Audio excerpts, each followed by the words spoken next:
po ay laging may laban at alam natin na ikaw at ako ay higit na mapagtagumpay. Amen po. So sa oras na ito, palakpakan po natin ang Diyos at tayo po ay manalangin. Oh, hallelujah, hallelujah. Pwede po tayong tumayo at tayo po ay manalangin sa ating Diyos na buhay. O Ama naming Diyos na makapangyarihan sa lahat, sa pangalan po ng Panginoong Hesus at sa kapangyarihan ng Banal na Santong Espiritu, narito po Diyos ang inyong bayan, naninigluhod, kinikilala ka na Diyos ng aming buhay, ng aming pamilya at ng ministeryong ito. We know and we believe, Lord, apart from you, we are nothing. But with you, nothing is impossible. O Diyos, sa araw na ito kami nananalig at nananampalataya, O God, habang pagsasaluhan namin ang inyong banal na salita, O Diyos, mararanasan namin ang inyong kapangyarihan, ang inyong pagpapala, ang himala, O Diyos, na gagawin ng Banal na Santong Espiritu sa aming kalagitnaan, sapagkat alam namin ang kapangyarihan mo, O Diyos, ay nasa inyong mga salita. O God, salamat. Pagpalain niyo po, Diyos, ang buhay ng bawat isa at ang mga salita na maipahayag, matanim sa matabang lupa, O Diyos, ito'y tutubo, mamumunga at magsilbing pagpapala, hindi lamang sa aming buhay, kung hindi sa maraming tao, O Diyos. Lord, salamat. Bless your word. Bless thy servant, O God. Itago mo ako sa inyong krus ng Kalbaryo, not my weakness be seen, but your glory alone. In your name, Jesus, be lifted up in this place, sapagkat alam namin, habang ikaw ay aming itinataas, O Diyos, ikaw na Diyos, bubuksan mo ang durungawan ng langit at ibubuhos ang masaganang pagpapala na walang sukat kalagyan sa aming mga buhay.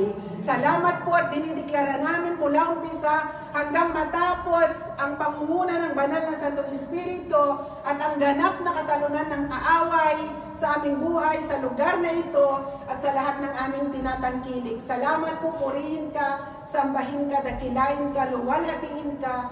Sa iyo lahat ang papuri, ang pagsamba at pagluwalhati sa pangalan ni Jesus. Amen, amen.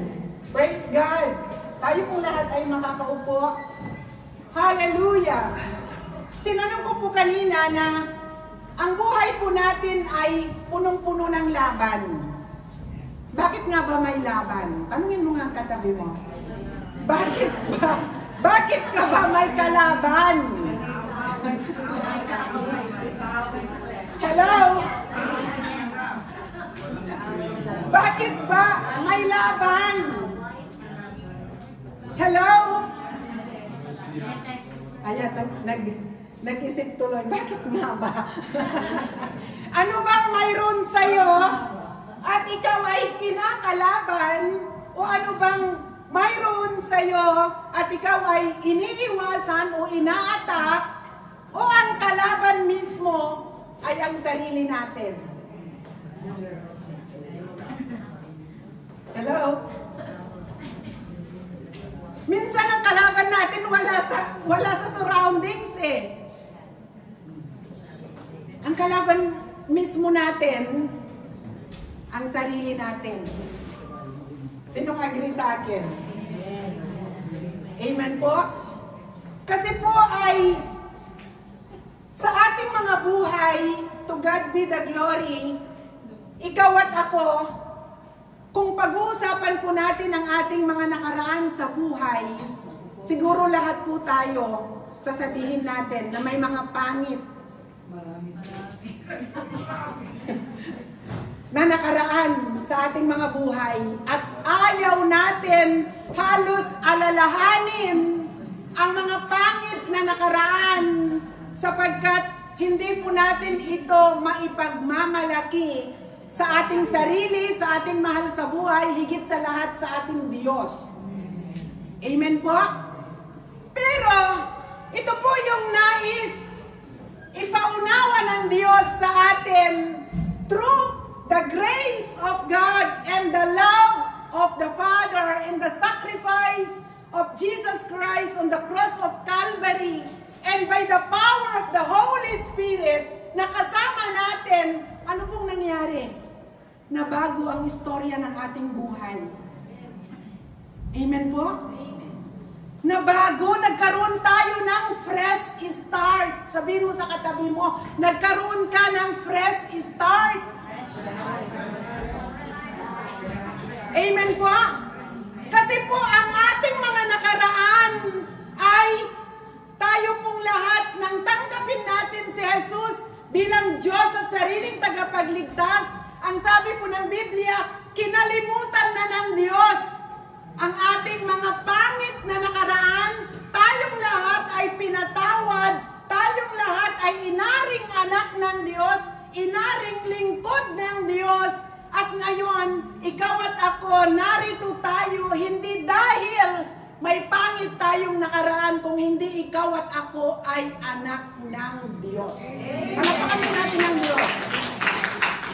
Kaya ngayon, mapansin ninyo, yung identity natin, yung new identity natin ngayon bilang anak ng Diyos, di po ba ay minsan ikaw mismo nakalimutan mo na, pero minsan sa pag-attack ng kaaway sa ating mind, sa memories natin, di po ba pinapaalala? Di ba? At doon nag-uudyok ang evil spirit, kasi po ang battleground natin ang mind. Kaya kailangan alam mo kung anong authority mayroon ka. Na ikaw ngayon hindi ka na nabubuhay because pangit ang iyong nakaraan. But ang lahat ng pangit mong nakaraan, sabihin mo sa kaaway, bayad na, binayaran na ni Jesus, and I have now the new identity that I am the child of God. Palakpakan nga po natin ang Lord. Kaya, makita po natin, ikaw at ako na narito ngayon, dapat tayuan natin, ikaw at ako, anak ng Diyos. We are representative of God. God given us the power, the authority. Ano po ang sabi po ng Luke 10:19? Binigyan ko kayo ng kapangyarihan na umapak sa gawa ng kaaway, sa mga ahas, sa mga alakdan, walang makapipinsala sa inyo. Ngunit, sabi pong ganun ng Biblia, magalak kayo, hindi dahil sumusuko ang mga evil spirit sa inyo, but magalak kayo dahil nakasulat ang inyong pangalan sa aklat ng buhay sa langit. Amen po, yun po yung new identity natin. Bagamat nabubuhay tayo dito sa mundo, pero hindi po tayo dito. Tayo po ay considered, tayo po ay citizen dito, pero mayroon po tayong dual citizen. Heavenly citizen po tayo. Kasi hindi po tayo taga rito. Sabihin mo sa katabi mo, kaya ka nandito kasi may mission ka pa.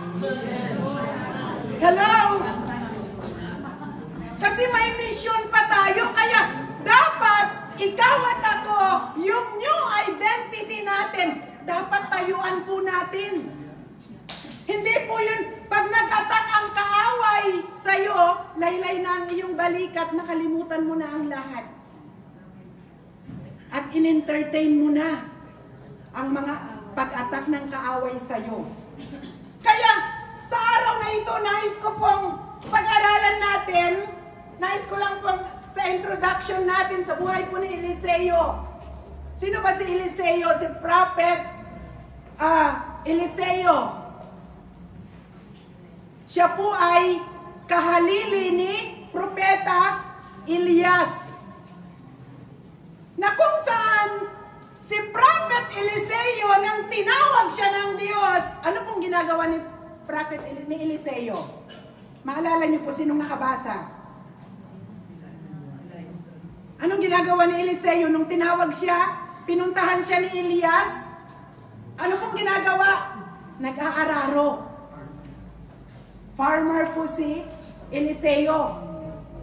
Ngayon, tanungin mo ang katabi mo, nung tinawag ka ni Lord, anong ginagawa mo? Tanungin mo! Anong ginagawa mo nung tinawag ka ni Lord? Nasaan ka at anong ginagawa mo? Natawa po ang lahat. Amen po? Kaya, ang tanong, bakit po hindi tayo mabless na kung saan aalalahanin natin kung nasaan tayo at kung ano ang ginagawa natin? Pero tignan nyo, kung kahiya-hiya man yung sitwasyon natin nung time na yon, pero ang Lord, 100%, ikaw at ako ay kanyang tinawag sa sitwasyong madilim. Hello? Di po ba? Sabi ko po nung last na nag-preach ako, sino sa inyo ang gustong makipagkaibigan kay Zaccheo? Di ba walang nagtaas ng kamay? Pero tayo po, sa kabila ng ating mga buhay, pero ikaw at ako tinawag ni Lord. Di ba? Tinawag niya tayo para mabago ang ating mga buhay. Mabago ang takbo ng ating isipan. Mabago ang takbo ng ating puso. Na bagamat may laban, ikaw at ako ay hindi tayo nag-iisa sa pakikipaglaban sapagkat mayroong Diyos na nakikipaglaban para sa atin. Kaya, nakita po natin si Eliseo nang tinawag siya ng Diyos, siya po'y nag-aararo at ang sabi ng Biblia, right away, siya po'y nag-respond sa calling ng Diyos, iniwan niya ang kanyang ginagawa at ang pinakamaganda na ginawa po ni Eliseo, alam niyo po yung, ano pong tawag doon, yung pangaw ng ginagamit sa pag-aararo? Yun po ay, nung sumama po si Eliseo kay Elias, nagkatay po siya ng toro at yun ginawa niyang panggatong. Nung nagluto po siya, ginawa niyang panggatong. Ibig sabihin, hindi na niya babalikan ang dati niyang ginagawa. Hello? Kaya nakita po natin si Eliseo, siya po ay nag-commit sa Diyos, nagdesisyon na siya ay sumunod sa Diyos. At nakita po natin, isa ang kanyang hiniling. Ano pong hiniling niya? The double portion of anointing. Kasi alam niya na sa kanyang paglilingkod, alam niya na sa kanyang haharapin, sa kanyang paglilingkod sa buhay spiritual, may battle siyang haharapin at kailangan niya ang power of the Holy Spirit, ang kapangyarihan ng Diyos na sasama sa kanya. At nung nasa kanya na ang double portion of anointing na sulat sa Biblia, na maraming himala ang ginawa ng Diyos sa kanyang buhay. Kaya tayo po, ikaw at ako, kahit tumanggap tayo sa Diyos without the power of the Holy Spirit, without empowering us of the Holy Spirit, wala tayong kayang gawin. Amen po? Pero, kapag in-empower po tayo ng banal na Santong Espiritu, mayroon pong kayang gawin ang Diyos sa atin, pero hindi po tayo yun, ang Diyos. Sabihin mo sa iyong katabi, tayo ay instrumento lamang ng Diyos. Amen po? Kaya, pag sumasa iyo ang Diyos, ikaw ay pinili, tinawag ng Diyos at sumasa iyo ang banal na Santong Espiritu, magkakaroon po ito ng transformation. Amen po? At doon, kasi maalala ko po ito habang pinag-aralan ko ang buhay ni Eliseo. Si Eliseo, wala siyang kalam-alam na siya'y tatawagin. Tayo, alam ba natin na tayo tatawagin? Ako ba, alam ko ba na ako ay tatawagin na maging pastor? At nung ako yung ordain na magpastor, umiiyak ang mama ko. Sabi niya, anak, huwag kang magpastor. Mahirap ang buhay ng isang pastor. Pero, ang Diyos ang tumawag, sino ba ang makaka-reject sa calling ng Lord? Amen po? Wala, hindi natin kayang i-reject. Kasi, yun po yung purpose ng Lord. Bakit po tayo tinawag? Kaya that's why, ito po yung best example nung last anniversary natin. Alam ba ni Brother Budi na siya si Jesus, magiging Jesus? Brother Budi? Diba? Hindi niya alam. At doon ang pinagpipray ni Brother Budi, Lord, magbago sana ang isip ni Pastora at palitan niya ako. Pinagpipray po niya yon kasi tingin niya sa kanyang sarili ay hindi siya karapat-dapat nagaganap as Jesus sa play at hindi niya kaya. But glory to God, we see the transformation sa buhay po ni Brother Budi sa kanyang pagsunod. Ano pong nangyari? Sa tulong ng lahat po ng gumanap sa play, sa buhay po ni Brother Abel, sa tulong ng prayer and fasting ng buong Kiesa, ano pong nangyari? Aba, nang sumunod na mag-practice, aba, si Brother Budi, iba na ang boses. Napansin po ninyo yon?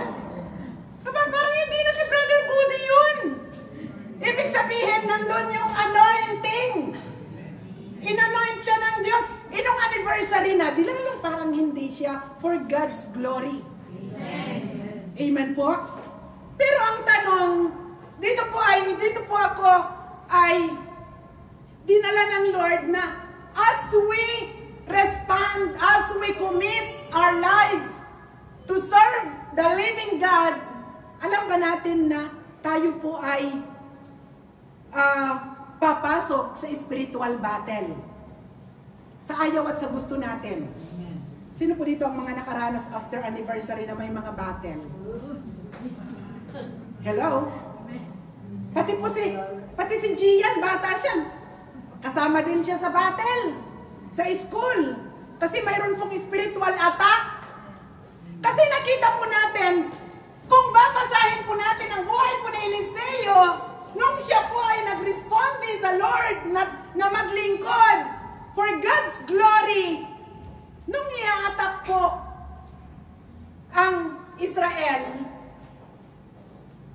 at through the power of God sa buhay po ni Eliseo, yung plano ng hari ng Syria na i-attack ang Israel, nire-reveal ni Eliseo through God's power.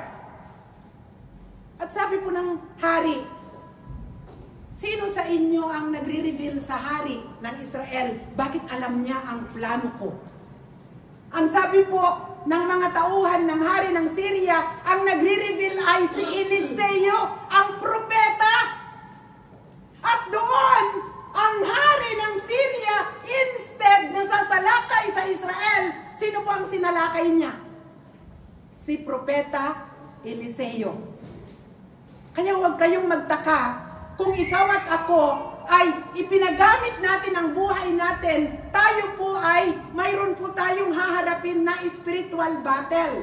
But, glory to God, sabihin mo sa katabi mo, anumang battle ang haharapin mo, hindi ka pababayaan ni Lord. Sabihin mo. Palakpakan po natin ang Lord. Amen po? Kasi bakit? Nakita po ng katulong ni Eliseo, aba, ang daming kawal. Sabi po ng katulong, Maestro, ang daming sasalakay sa atin. Pero anong ginawa po ni Eliseo? Siya po'y nanalangin sa Diyos. Ang sabi niya, Lord, buksan niyo ang mata ng aking katulong at ipakita niyo na hindi kami nag-iisa. Ano pong nakita ng katulong?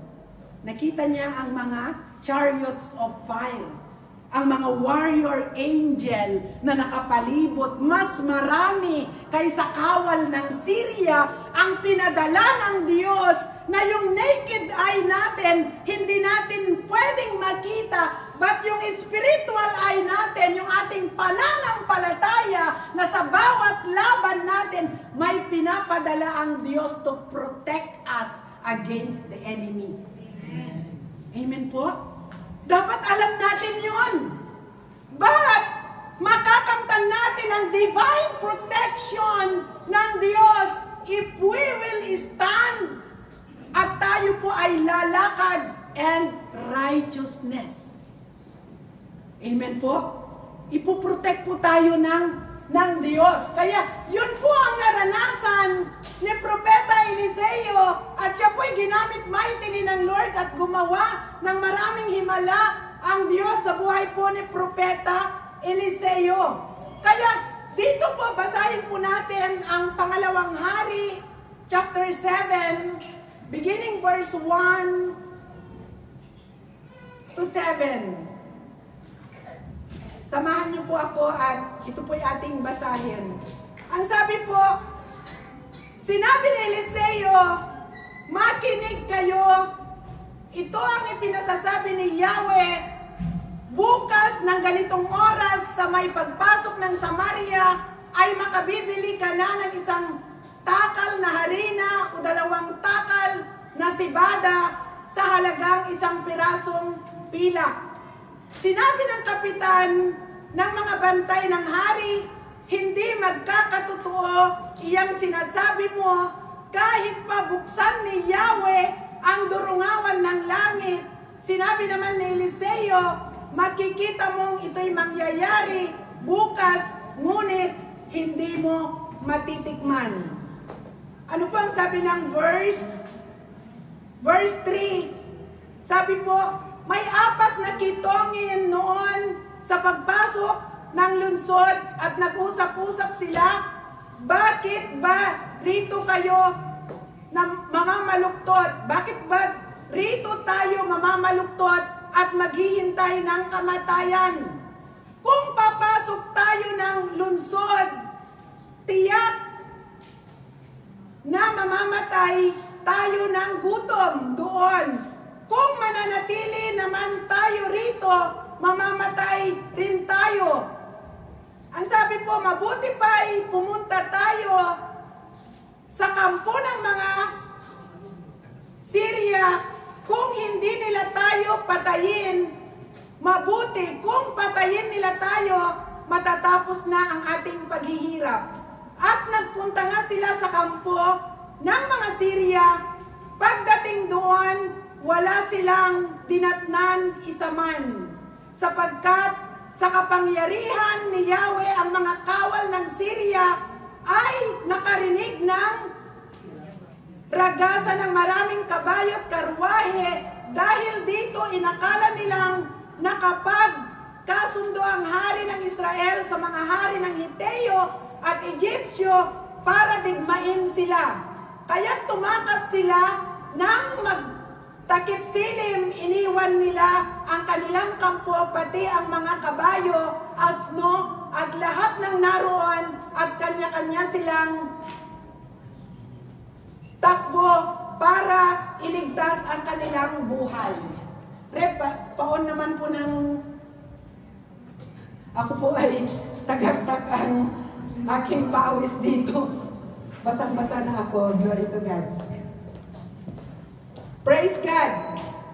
Dito po ay nais ko pong dalhin sa ating kalagitnaan sa araw na ito, opening the windows of heaven. Pag ang Diyos binuksan niya ang durungawan, di po ba?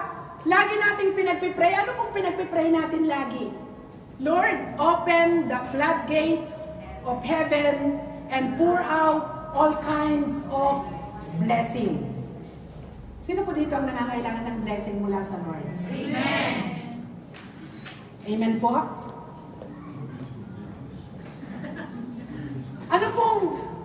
Ano pong klaseng blessing ang hinihingi natin sa Diyos?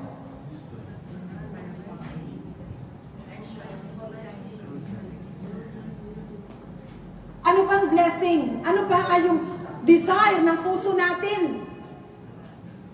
Alam natin na sa mundong ginagalawan po natin, kung titingnan natin ang ating paligid, ano-ano po yung mga battles na nakikita natin?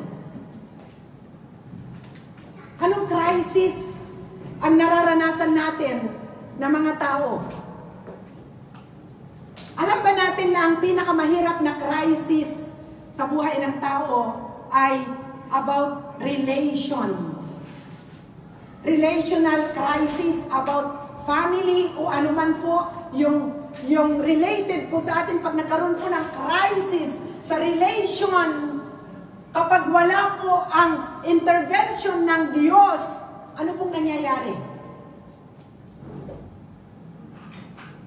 Kapag ang puso ng tao ay nagsarado at walang sino mang makapagbukas, anong nangyayari?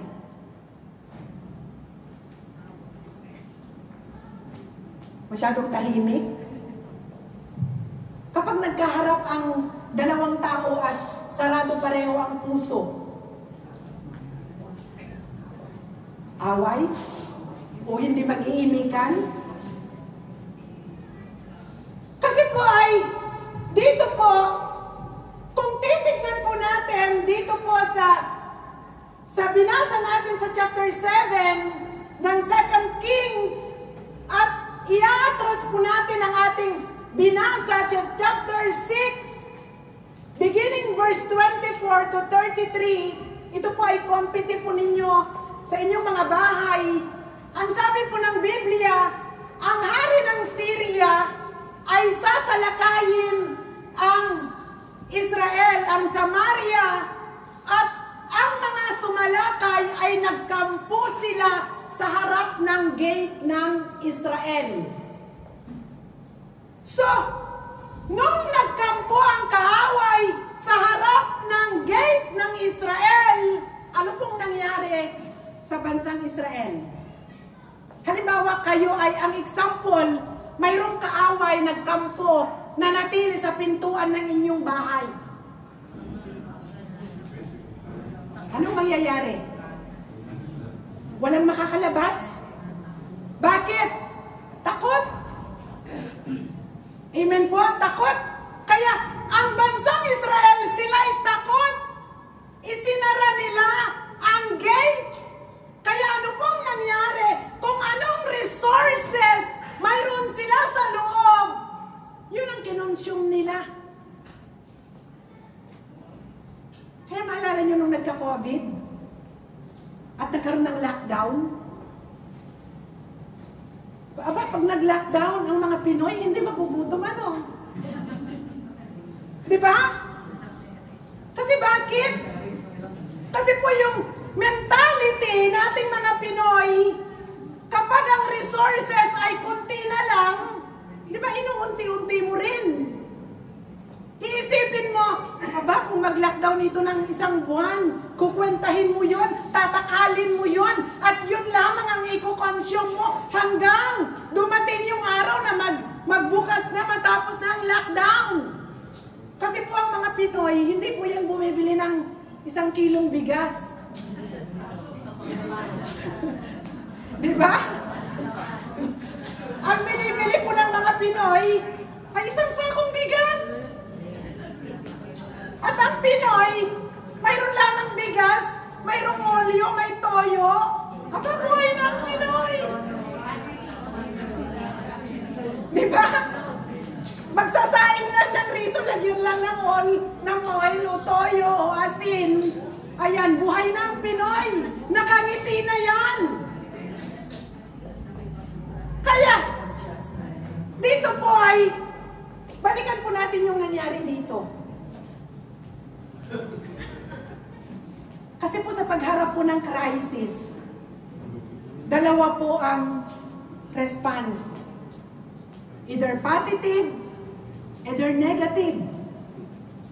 Either na ililigtas mo lang ang sarili mo at wala kang pakialam, o kaya'y may pakialam ka sa mga mahal mo sa buhay at maliligtas kayo pareho. Sino agree sa akin? Kaya, mababasa po natin dito po sa Biblia, sa chapter 6, from 24 to 33, mababasa po natin na dumating dahil ubos na ang pagkain. Ang sabi doon, even po yung pinaka-worst, na pinaka-marumi, na ayaw ng Israelites na kainin, aba binibenta ng mahal noon yung ulo ng asno. At babasahin mo, sabi doon, sabi po ng Biblia, pati tahi ng kalapati ay binibenta. Ni-research ko po ito. Sabi ko, Lord, bakit may sulat na pati tahi ng kalapati binenta? At ang mahal. Pero ni-research ko nung time na yun, ay ang tahi ng kalapati ito'y binibenta kasi ginagamit po ito para po yung taniman na lupa ay magiging yung fertilized. Para po maging fertile po yung tawag dito, yung soil at yung mga pananim ay magbubunga ng marami. Pero nung time na yon, for survival, nulusok. Ganun po ang nakasulat at ang pinaka-worst na nangyari po dito, may dalawang nanay na nagkasundo na sa araw na ito, iluto natin ang anak mo at bukas, iluto naman natin ang anak mo. Ito po yung pinaka-worst.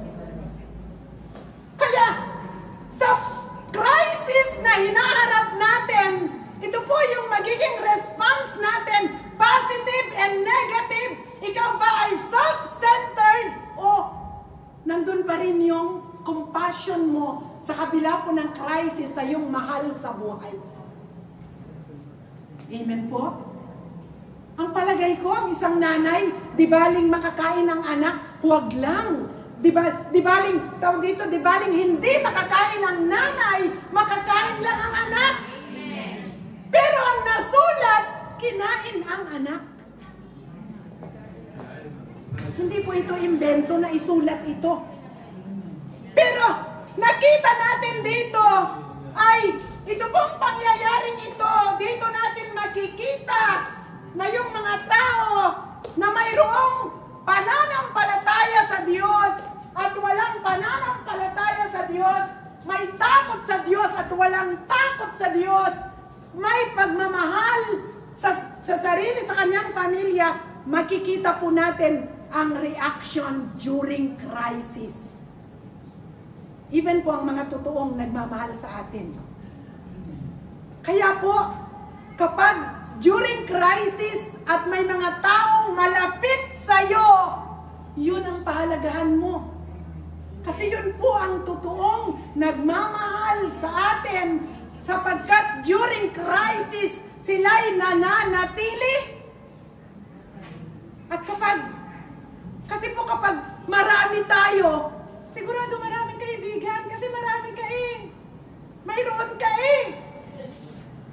Pero kung wala ka na, ciao ciao, ibablock ka na pati sa cellphone. Wala ka na rin makausap. Kaya, dito po ay makikita natin yung positive response and negative response. At makita po natin, during crisis, dito rin natin makikita na ang mga tao, kasi ito po ay, mapipicture nyo po yung naisara yung gate ng Israel, nandoon ang hari, nandoon yung mga leaders, mga tao, doon. Makita natin during crisis, kung mayroon bang pagkakaisa, pagtutulungan o pag-aaway-away at magtuturuan sino ang may mali. Sinong nakawitness ng picture na to? Kasalanan mo. Magsisisihan. Kaya, that's why ang hari ay, ang sabi niya nung marinig niya na ang dalawang nanay ay nagkasundo na iluto ang kanilang mga anak at kainin, ang hari ang ginawa niya, sinira niya ang kanyang damit at isa ang kanyang pangako. Ano ang pangako niya? Pupugutan niya ng ulo ang propeta ng Diyos. Hello? Kaya sabi niya, bukas na bukas ay isinusumpa ko na pupugutan ng ulo si propeta Eliseo. At sabi po ng hari, alam ko na ang kahirapan ito ay sanhi ng pagtalikod ng bansang Israel. Ito'y bigay ng Diyos sa amin. Pero inip na ako sa tulong na ibibigay ng Diyos. tingnan niyo po pag tayo nainip. Di ba? Ang tagal naman, Lord. Kailan mo ba bubuksan ang durungawan ng langit? Inip na po ako, pagod na ako, ubos na ang resources ko. Panginoon, when mo bubuksan ang durungawan ng langit? Sino po ang kasama kong umiyak nun? Amen po? Na dumating tayo sa kapulinya? When, Lord? Kailan, Lord? Hirap na ang kalooban. Hirap ka nang makita ang sitwasyon ng iyong pamilya. Hirap ka nang makita na yung asawa mo na hindi nagbabago. Hirap ka na makita na kayo ay nag-iikaos. Hirap ka na makita na may sakit karamdaman na walang kagalingan. Hirap na ang iyong kalooban na nandoon sa bisyo ang mahal mo sa buhay. Hirap ka na at sinasabi mo, Lord, inip na ako. Kailan mo bubuksan ang durungawan ng langit at ibuhos ang masaganang pagpapala? Ang sarap pong umiyak. Di po ba? Ang sarap. Lord, kailan ba? Pero ang tanong, kita po natin yung reactions ng may pananampalataya, walang pananampalataya, walang paninindigan, walang commitment sa Lord. At makita natin, si Eliseo, siya po ay nanindigan, bagamat siya'y papatayin, siya'y nanindigan na may Diyos. Nanindigan po siya na mayroong Diyos na kikilos at magbubukas ng durungawan ng langit at ibubuhos ang masaganang pagpapala at gagawa ng himala during crisis. Kaya dito po ay makikita po natin sa ating mga binasa, ang sabi po dito, points on opening the windows of heaven in your life. Number 1, believe the word of God. Panghawakan natin ang pangako ng Diyos. Kahit parang bibitaw ka na sa iyong pananampalataya, pero ang salita ng Diyos ay hindi ka bibitaw, panghahawakan mo ito. Amen po? Kasi po ay kapag po wala kang word of God sa iyong puso during crisis, anong mangyayari sa iyo? Saan ka hahawak? Anong lakas ka mayroon? Tanungin mo ang katabi mo, ilang salita ng Diyos ang nasa puso mo? Ilang salita ng Diyos ang nasa puso natin na ito'y pinanghahawakan natin? Kung ang pangangailangan natin ay physical, emotional, mental, spiritual, financial, kailangan may word of God po tayo na pinanghahawakan na ang Diyos kailanman hindi siya mahuhuli. Bubuksan niya ang durungawan ng langit at ibubuhos ang masaganang pagpapala sa iyong buhay, sa iyong pamilya at sa ministeryong ito. Palakpakan po natin ang Diyos. Kaya, kailangan panghawakan po natin.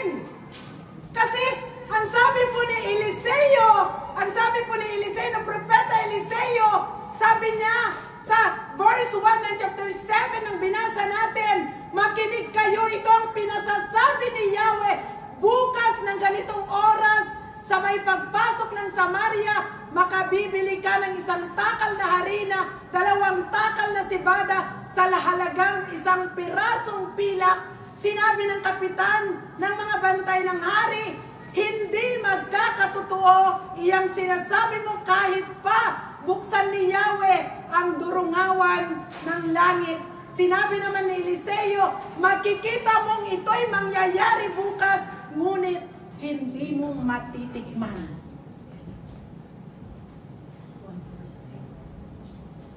Kaya pag binuhos ni Lord ang pagpapala, hindi lahat makakatanggap.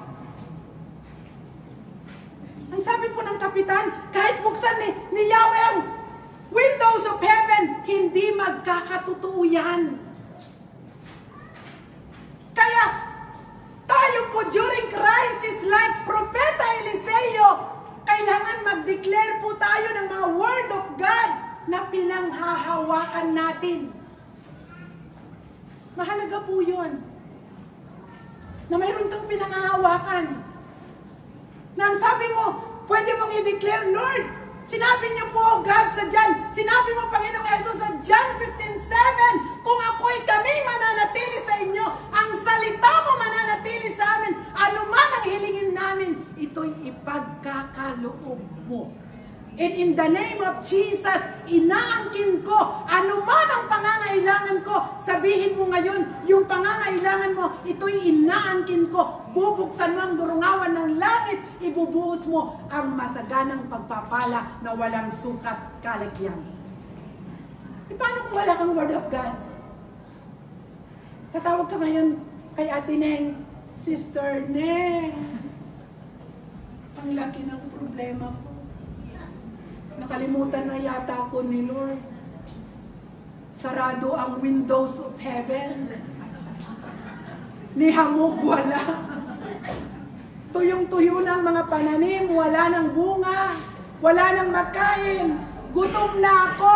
Hindi lang sikmura, gutom na ang heart ko, gutom na yung soul ko. Kasi po, di bali pong magutom ang ating physical, busog tayo espiritual, laging may pag-asa sa Diyos. Pero pag busog tayo physical, at gutom tayo espiritual, at kapag may crisis, kahit punong-puno ang iyong bahay ng mga pagpapalang physical, at ikaw naman ay kulang na kulang sa pagpapalang espiritual, wala pong kasapatan. Sapagkat ang kasapatan sa buhay ay mula sa ating Diyos na buhay. Kaya, dito po, kagaya po ng kapitan na ito, huwag po natin susukatin ang kayang gawin ng Diyos. Bagkus, tayo pong lahat, manalig tayo. Lagi nating i-confess sa ating mga buhay, sa ating pamilya, anuman sabihin, pwede nating sabihin, I know and I believe, anumang crisis ang nararanasan ko, mayroon akong Diyos na makapangyarihan, bubuksan niya ang durungawan ng langit, ibubuhos ang masaganang pagpapala sa aking buhay at sa aking pamilya. And through our faith, ang sabi ng Biblia, hindi pa man ito nangyayari ng nakikita ng physical eyes natin. Pag ito'y pinanghawakan mo, ang kapayapaan ay dadaloy sa iyong puso, sa iyong isipan, ikaw ay magiging masigla. Kasi po kapag ang isang tao ay walang sigla, walang kasigla-sigla, tignan mo nga ang katabi mo kung walang sigla. Walang sigla sa sister.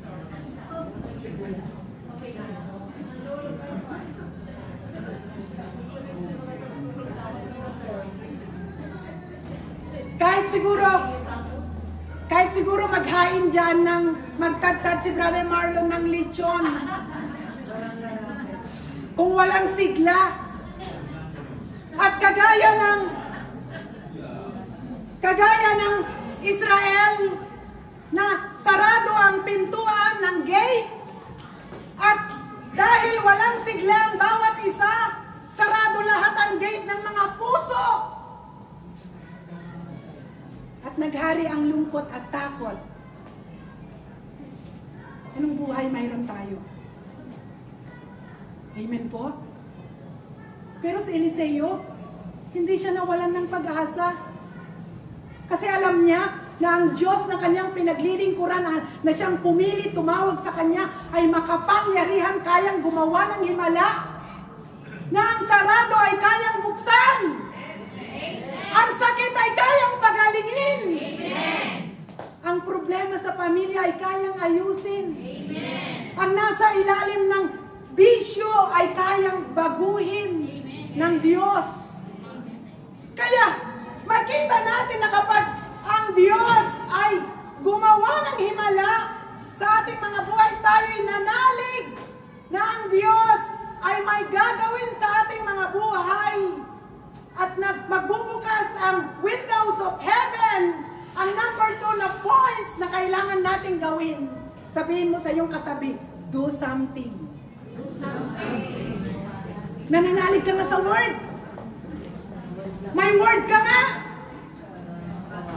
Walang gawa. Ang prayer ay hindi sapat. Kahit ka mag-pray ng mag-pray, mag-declare ka ng mag-declare, kung wala ka namang ginagawa, wala rin gagawin si Lord. Ano po ang sabi po ng Book of Santiago? Lumapit kayo sa Diyos at ang Diyos ay lalapit sa atin. So, ibig sabihin, ang Diyos ay makapangyarihan, pero kung wala tayong gagawin, dahil ang ating paggawa, ito ay demonstration ng ating pananampalataya, at doon pag tayo'y nagsimulang gumawa, ang Diyos ay gagawa ng himala. Kaya, dito po ang example po dito, yung 4 na kitongin. I-picture natin ang 4 na kitongin. Alam natin na sa Old Testament, ang may ketong hindi pwedeng makihalubilo sa mga tao. Sila ay isolated. And glory to God, 4 sila. Hindi sila mag-isa. 4 na may ketong. Imagine ninyo ito. Ito yung gate ng Israel. Nandun ang hari, ang mga tao, ang propeta, nandun po sila sa loob. Ang 4 na kitongin nasa outside ng gate. Ang kaaway, dito sila nagkakampo. Ang sabi po ng wisdom din, bago mamatay, do something. Hindi hihintayin ang kamatayan nang walang ginagawa. Ano po ang sabi ng binasa natin? Ang sabi ng mga 4 na ketongin, aba, nag-isip sila. Very smart. May wisdom. Ang sabing ganon, anong ginagawa natin dito? Aba, nag-isip sila, ano? Samantalang, gutom na sila. Yung nasa loob nga, gutom na sila. Lalo pa yung 4 na kitongin, mas lalong gutom. Sabing ganon ng 4 na kitongin, anong ginagawa natin dito? Kung mananatili tayo dito, mamamatay tayo sa gutom. Kung papasok tayo doon, hindi tayo tatanggapin doon. Kung pupunta tayo sa kampo ng kaaway, kung papatayin nila tayo, matatapos ang ating paghihirap. Pero hindi nila kinitil ang kanilang buhay. Kasi alam nila na kasalanan ang pagkitil ng buhay. Kaya, ibig sabihin, kahit pa dito ay napakadilim na ang iyong sitwasyon. Hanggat mayroon kang pwedeng gawin mo sapagkat ang kaya mong gawin mo. Ang hindi mo kayang gawin, si Lord ang gagawa. Sabihin mo sa katabi mo, ang hindi mo kayang gawin, si Lord ang gagawa. Palakpakan po natin si Lord. Kaya, pansinin po ninyo, ang declaration ni Eliseo, ito po, pansinin po ninyo ito. Kasi pinag-aralang inanalyze ko po ito eh. Ang sabi ni Eliseo, the Lord will open the windows of heaven and pour out blessing tomorrow. Bukas, magkaroon po tayo ng declaration. Sabihin mo sa iyong katabi, bukas, bubuksan ng Diyos ang kalangitan. Ibubuhos ang masaganang pagpapala sa iyong buhay at sa iyong pamilya. I-declare mo. Amen po. Ngayon, yung mga may ketong, yun lang ang kaya nilang gawin. Wala na. Kasi mamamatay na sila. Pero albeno, mamamatay na nakipaglaban. Hindi sila mamamatay ng talunan. Kaya, doon po, kung babasahin natin ang Biblia, yung binasa natin, pagdating nila sa kampo ng kaaway,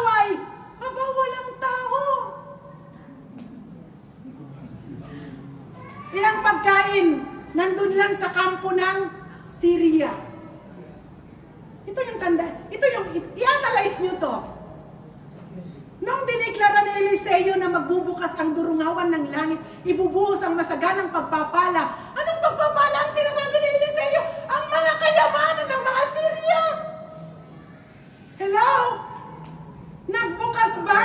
Literal ang langit at bumuhos ang pagpapala para sa mga anak ng Diyos? Of course not. Kung hindi, ang tinutukoy ni Eliseo, ang pagkain, kayamanan na hawak ng Syria ay gagawa ang Diyos ng Himala na ang tinatangkilik ng Syria ay mapapa sa kamay ng mga anak ng Diyos na nagtitiwala sa Diyos. Imposible o posible? Hello? Kaya, anong nangyari? Pagdating ng mga may apat na ketongin, pagpasok nila sa isang tolda, aba, ang daming pagkain. Kasi well-support po ng Syrian ang mga soldier nila na mag-conquer ng Israel. Kompleto sila. Kung babasahin niyo ang Biblia, marami silang animals, pagkain, mga ginto, mga damit, mga kayamanan nandun sa tolda. At pagpasok ng mga may ketongin, dito ko po nakita i-analyze ninyo kung ano yung pinaka-first need ninyo. Pag nakita nyo yung kayamanan, yun ang unang hahawakan ninyo. Gutom na gutom. May ginto, may damit, may pagkain. Ano ang unang kukuhanin mo? Brother Marlon. Tayong lahat. Ito isang tanong. Tayong lahat. Gutom na gutom. Pagpasok sa tolda ng apat na ketongin, ang sabi ng Biblia, may pagkain, may mga ginto, may mga animals, may mga magagarang damit. Ano ang una mong kukuhanin? Pagkain. Kaya doon,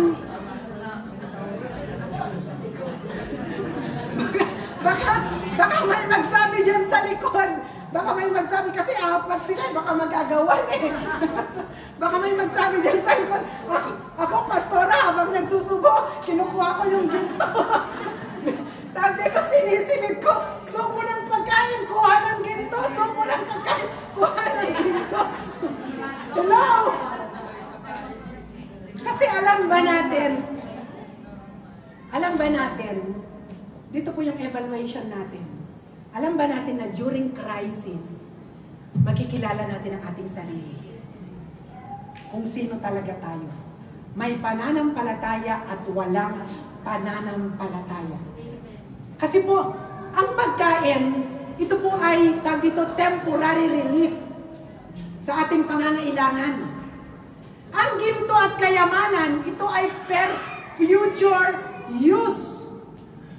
Kaya, doon natin makikita na tayong mga tao, makita natin gaano tayo kagahaman. Kasi po, kapag po may crisis, maglalaban yung dalawa. The natural man and the spiritual man. Maglalaban yan. Kaya, ang battle, mas malimit na ang battle inside us. Pinili, tinawag tayo, pero ang battle inside us, gawin ang tama o gawin ang hindi tama. Mapapurihan si Lord o kaya'y magkasala. Kaya, nakita natin ang mga apat na ketongin. Ang sabi po ng Biblia, sila'y kumain at nung nabusog, kinuha yung ginto, itinago, ang mga damit itinago, pumunta uli sa isang tolda, kumain, kinuha ang ginto, itinago, at doon, nag-isip uli sila.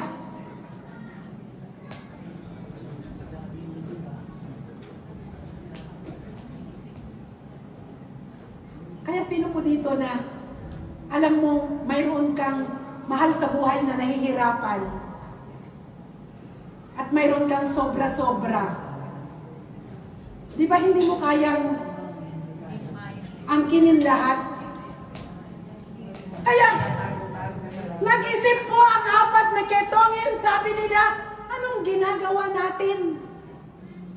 Kaya tayong mga Kristiyano, gumawa ka ng isang bagay para sa iyong sarili, pero ang banal na Santong Espiritu, bubulong yan sa atin, may sasabihin sa atin, anak, ito ang tama. Ito ang gawin mo.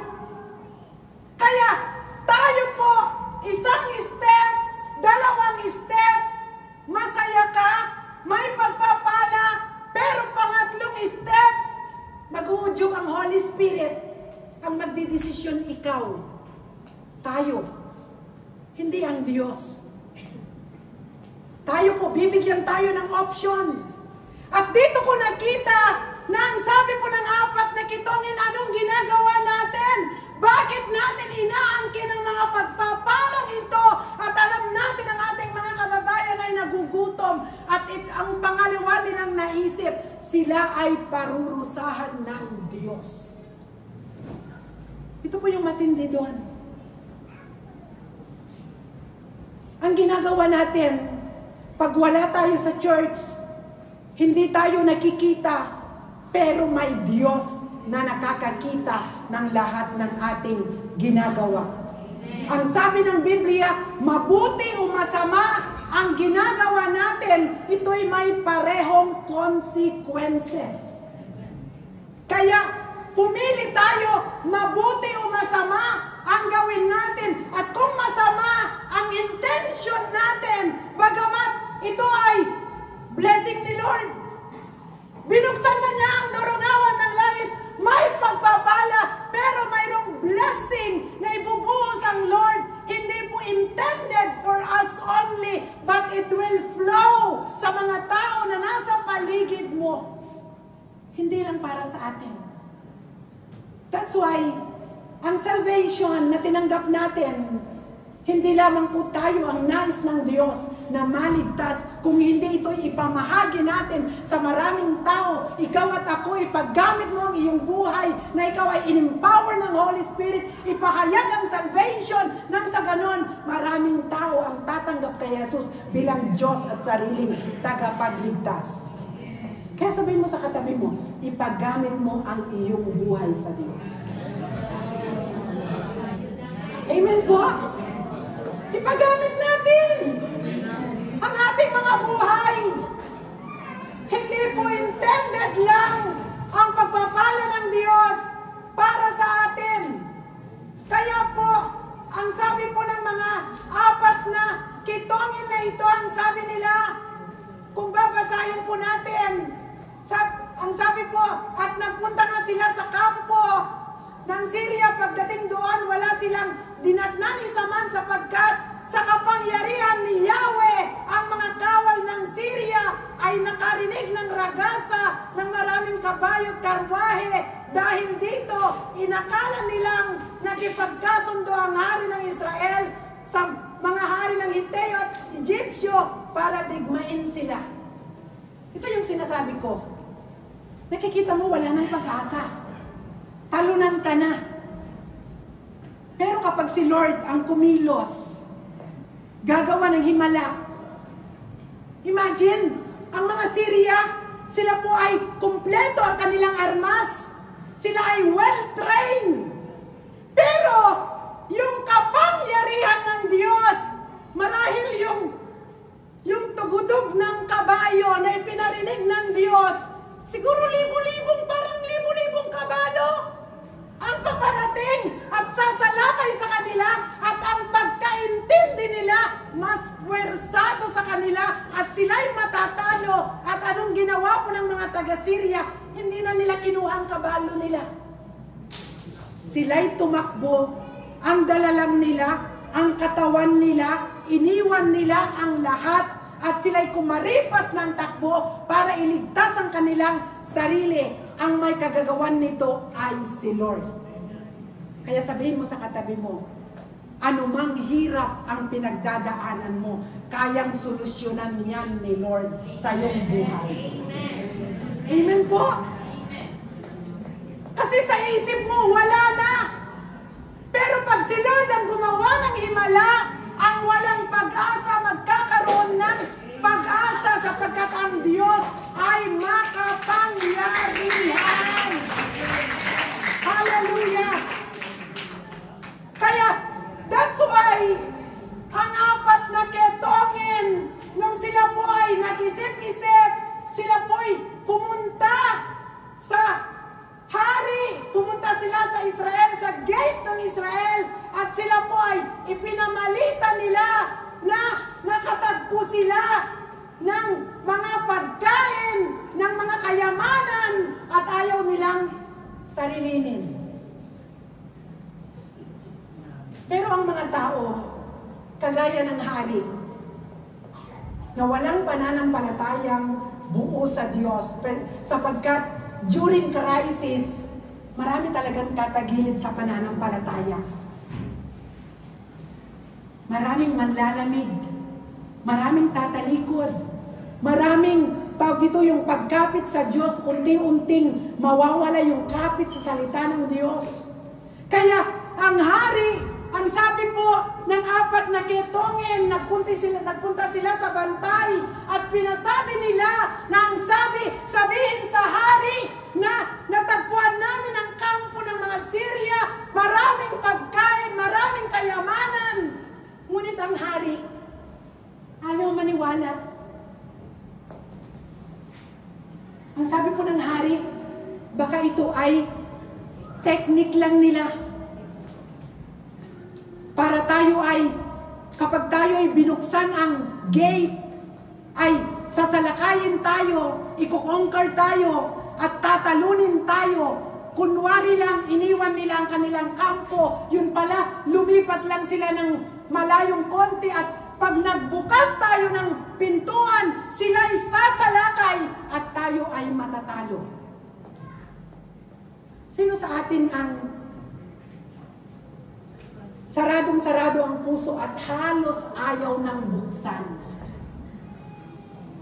Dahil sa takot. Kasi baka masalisihan. Lord, sasabihin, Lord, yung sugat sa puso ko, kahihilom lang. Ayaw nang masaktan. Nagsarado na kahit kunti lang, ayaw nang buksan. Kaya yung mga taong nagtatapang-tapangan, yun yung mga saradong puso. Na halos, sabihin mo, ito naman ang sungit, ito naman ang tapang magsalita, ito naman parang hindi malapitan, ito naman ay parang titignan ka taas baba, parang ang hirap mo siyang lapitan. Pero alam niyo po, ang taong ito na gumagawa ng ganito, hindi po siya matapang. Mabait po siya. Siya po yung taong mapagmahal. Siya po yung taong matulungin. Siya po yung tao na gumawa ng maraming sakripisyo sa buhay. Pero nang dahil siya po ay niloko, siya po ay nasaktan, siya ay maraming naranasan sa buhay. Kaya po yung kanyang pagsusungit, yung kanyang ginagawa na akala mo ang taray-taray, ito po yung kanyang walls. Para nang sa ganon, wala nang makasakit sa kanyang muli. Sinong agree sa akin? Amen po? Kaya, kapag may nakita kayo, nakilala kayong taong ganon, huwag nyo siyang tignan literal. Gamitin ninyo ang inyong spiritual eyes, ang inyong spiritual heart, na siya ang taong ito, mahabag ka sa kanya, na ipanalangin mo, magbukas muli siya ng puso, nang sa ganon, maranasan niyang muli ang magmahal, makihalubilo sa tao, at maranasan ang tunay na buhay. Kasi malungkot pong mag-isa. Kaya sabihin mo sa katabi mo, huwag mo nang isarado ang puso mo, buksan mo, at mamuhay ka ng may kaligayahan sa piling ng Diyos. Amen. Amen po?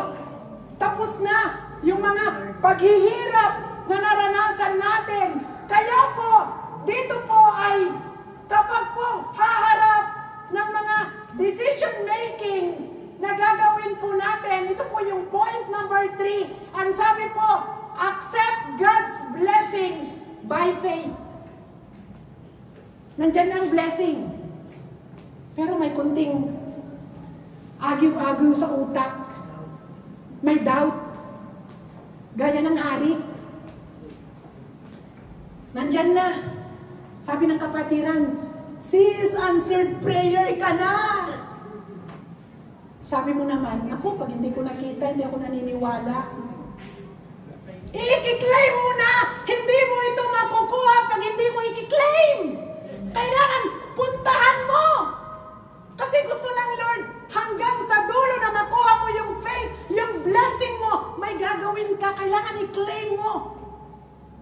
Pag yung binigyan ka ng cheque, nakasulat 20,000 euro. Sana all. Itong cheque na to, pag hindi ka pumunta sa bangko at i-claim, hanggang cheque lang yan. Pumunta ka sa grocery, sabi mo sa cashier, bago kon check. No. Bayang bangka, prendel solde, boy, saka mo magamit na ibayad. Hindi mo pwedeng ibayad ang cheque. Kailangan i-claim mo, i-accept mo yung blessing na ibibigay ni Lord. Kaya, dito po ay, ang sabi po doon, kaya dito po sa number 3, ang sabi doon, accept God's blessing by faith. Kaya kung wala kang pananampalataya, kahit binuksan ni Lord ang windows of heaven, wala kang matatanggap. Kailangan i-claim mo by faith. Kaya dito, kapag po mayroong critical decision making na gagawin ng pamilya, kasi ito po yung ginawa po ng hari. Ito, magkakaroon po tayo ng lesson dito. Malapit na po akong matapos. Po tayo, pakinggan po natin itong mensaheng ito. Kasi ang sabi po ng hari, ang sabi ng 4 na ketongin, nandun ang blessing. Mangyayari na yung sinabi ni Propeta Eliseo na makakabili ng isang pilak. Makakabili na. At doon, ang hari, dahil po ayaw niyang matalo, very wise. Tingnan mo ang katabi mo kung very wise. Wise na to, hindi na to maiisahan pa. Diba? Kaya, tawag dito, napaka-attentive sa bawat gagawin. Kaya doon po, nag-usap-usap sila. Tinawag ang matatanda ng bayan, tinawag yung mga kawal, at tinawag doon at sinabi ni Propeta Eliseo na ang blessing nandun yung balita ng 4 na ketongin, nandun na ang blessing. Sabihin mo sa katabi mo, nandun na ang blessing mo. I-claim mo na lang ito. Pero kailangan, bago mo ito i-claim, hanggang sa dulo ng iyong blessing, kalagip ang iyong pananampalataya. Amen po? Kaya, ang sabi, may nagsabi po na isang kalalakihan, sabi sa isang mahal na hari, kaya kailangan dito, may negative, positive. Saan ka dun makikinig? Sa positive o sa negative? Ang sabi po ng isang lalaki sa hari, mahal na hari, 5 na lang ang natitira nating kabalo. Ang sabi niya, mamili ka ng mga kalalakihan, pasakayin mo sila sa karwahe, papuntahan mo ang kampo ng mga Syria, kung totoo na wala na ang mga taga-Syria, pag nakabalik sila ng buhay, ibig sabihin, wala na ang mga taga-Syria. So tignan po natin, sa bawat blessing natin, may nagsasacrifice talaga. Sino agree sa akin? May nagsasacrifice. Tignan nyo, bago tayo kumain ng masarap sa hapagkainan, sinong nagsasacrifice na magluto? Di ba? Pag walang nagsakripisyo, walang kakain ng masarap, magbubukas ka na lang ng instant noodles. Pero kung may nagsakripisyo, ang sarap ng niluto kasi may nagsakripisyo. Kaya dito ko tingnan nyo, para makamtan ang blessing para sa lahat, isasakripisyo nila ang mga taong ito. Kung hindi sila makabalik, namatay na sila. Pero kung makakabalik sila, nandun ang pagpapala. Pero anong sabi ng kapitan? Dito po tayo mag-i-end. Anong sabi ng kapitan? Ang sabi po ng kapitan, sinabi ng kapitan ng mga bantay ng hari, hindi magkakatotoo yung sinasabi mo. Sabi niya, kahit pa buksan ni Yahweh ang durungawan ng langit, sinabi naman ni Eliseo, makikita mong ito'y mangyayari bukas, ngunit hindi mo matitikman.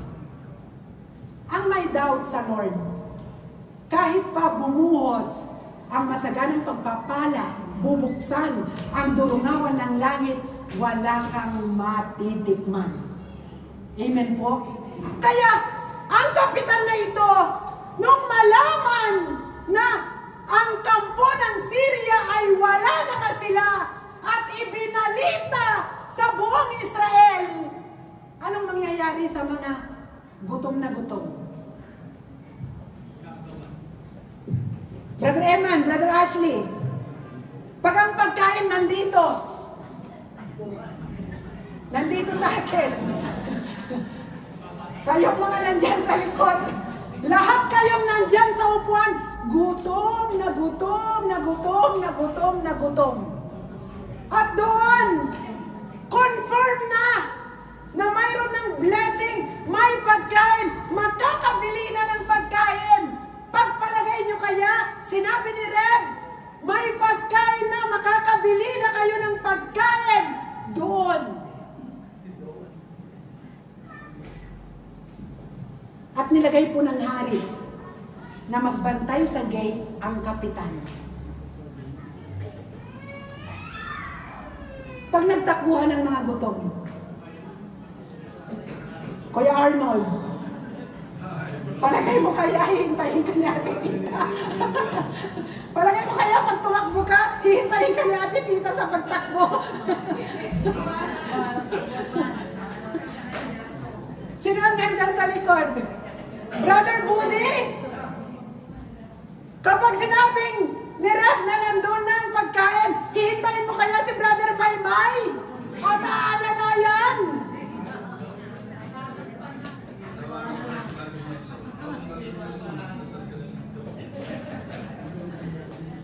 Pero ito ko po ang nakita ko. Dahil po itinakda ng Diyos na ipakita sa mga may pananampalataya at walang pananampalataya. Dahil sinabi ng Diyos, dahil nag-doubt yung kapitan na yung sinabi ni Eliseo na magkakaroon ng pagkain, magkakaroon ng blessing, bubuksan ang durungawan ng langit para maganap ang salita ng Diyos. Ano pong nangyari sa kapitan? Nung nagdagsaan ang tao, siya po ay naipit, nasagasaan, at siya po ay, ang sabi ng Biblia, namatay.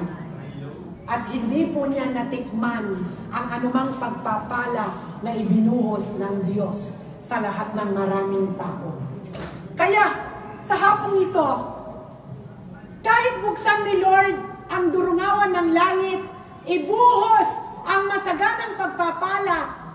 Kapag nagbuhos ang Lord ng pagpapala, ito po ay mayroon pong universal blessing at mayroong special blessing sa kanyang mga anak at mga nananalig sa kanya. At pag binuksan niya ang durungawan ng langit para sa iyo, para sa akin, para sa ating lahat, ay makakamtan natin ang masaganang pagpapala ni Lord na kanyang inihanda na walang sukat kalagyan, physical blessing, emotional, mental, spiritual, financial blessing ibibigay ni Lord sa atin na walang sukat kalagyan sa iyo at sa aking pamilya. Palakpakan po natin ang Lord. Kaya, ang nais ng Lord, tayo po ay may gagawin po tayo para po mabuksan ang durungawan ng langit. Yung sinabi ko kanina, panghawakan natin, believe to the Word of God. Number 2, do something. And number 3, accept God's blessing by faith. Sabihin mo sa iyong katabi, kahit pagod ka na, huwag kang susuko, manalig kang lubos, hanggang sa makamtan mo ang pagpapala na inilaan ng Diyos sa iyong buhay at sa iyong pamilya. Huwag kang bibitiw. Amen po. Huwag kang bibitiw. Kahit nasa iyo na ang cheque na ipinangako ng Lord, pumunta ka sa bangko, i-claim mo ito at mapapasa iyo ang pagpapala ni Lord.